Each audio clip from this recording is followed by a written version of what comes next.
मासूमियत भरे पुराने दौर में अलमारियों में अखबारात भी अंग्रेजी के बिछाए जाते थे कि इनमें मुकद्दस किताबों के हवाले नहीं होते। छोटी से छोटी कोताही पर भी कोई ना कोई सुना सुनाया खौफ आड़े आ जाता था। जमीन पर नमक या मिर्चें गिर जाती थीं तो होशो हवास उड़ जाते थे कि क़यामत वाले दिन आंखों से उठाना पड़ेंगी। गदागरों को पूरा मोहल्ला जानता था और घरों में उनके लिए खुसूसी तौर पर खुले पैसे रखे जाते थे। मोहल्ले का डॉक्टर एक ही सिरिंज से एक दिन में 50 मरीजों को टीके लगाता था, लेकिन मजाल है किसी को कोई इन्फेक्शन हो जाए। यरकान या शदीद सरदर्द की सूरत में मौलवी साहिब माथे पर हाथ रखकर दम कर दिया करते थे और बंदे भले चंगे हो जाते थे। घरों में खत आते थे और जो लोग पढ़ना नहीं जानते थे वो डाकिये से खत पढ़वाते थे। डाकिया तो गोया घर का एक फर्द शुमार होता था।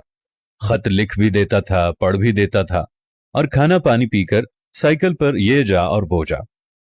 इम्तिहानात का नतीजा आना होता था तो नस्रुम मिनल्लाहि व फतहुन करीब पढ़कर घर से निकलते थे और खुशी खुशी पास होकर आ जाते थे। ये वो दौर था जब लोग किसी की बात समझकर ओके नहीं ठीक है कहा करते थे। मौत वाले घर में सब महल्लेदार सच्चे दिल से रोते थे और खुशी वाले घर में हकीकी कहकहे लगाते थे। हर हमसाया अपने घर से सालन की प्लेट साथ वालों को भेजता था और उधर से भी प्लेट खाली नहीं आती थी। मीठे की 3 ही अक़साम थी, हलवा, जर्दा चावल और खीर। आइसक्रीम दुकानों से नहीं, लकड़ी की बनी रेड़ी से मिलती थी जो म्यूजिक नहीं बजाती थी। गली गली में साइकिल के मैकेनिक मौजूद थे। जहां कोई ना कोई महल्लेदार कमीज का कोना मुंह में दबाए पंप से साइकिल में हवा भरता नजर आता था। न्याज बढ़ती थी तो सबसे पहला हक बच्चों का होता था। दूध के पैकेट और दुकानें तो बहुत बाद में वजूद में आईं। पहले तो लोग भैंसों के बाड़े से दूध लेने जाते थे। गुफ्तगू ही गुफ्तगू थी, बातें ही बातें थीं, वक्त ही वक्त था। गलियों में चारपाइयां बिछी होती थीं। महल्ले के बाबे हुक्का पी रहे होते थे और पुराने बुजुर्गों के वाकयात बयान कर रहे होते थे। जिन घरों में टीवी आ चुका था उन्होंने अपने दरवाजे महल्ले के बच्चों के लिए हमेशा खुले रखे। मट्टी के लेप की हुई छत के नीचे चलता हुआ पंखा सख्त गर्मी में भी ठंडी हवा दिया करता और फ्रिज के बगैर भी मटके और सुराहियों का पानी ठंडा रहता था।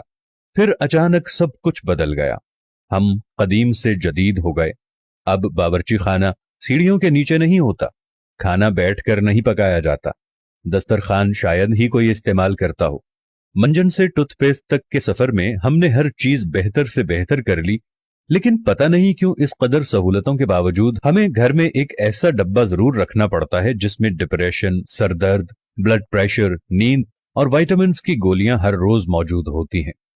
जरा खुद के घर के बारे में ये सारी बातें सोचकर देखें तो आपको सब कुछ यकीनन नजर आएगा जैसा मैंने आपको बताया है। आखिर ऐसा क्यों है? क्यों हम अपने बेसिक किस्म की जिंदगी से हटते चले जा रहे हैं?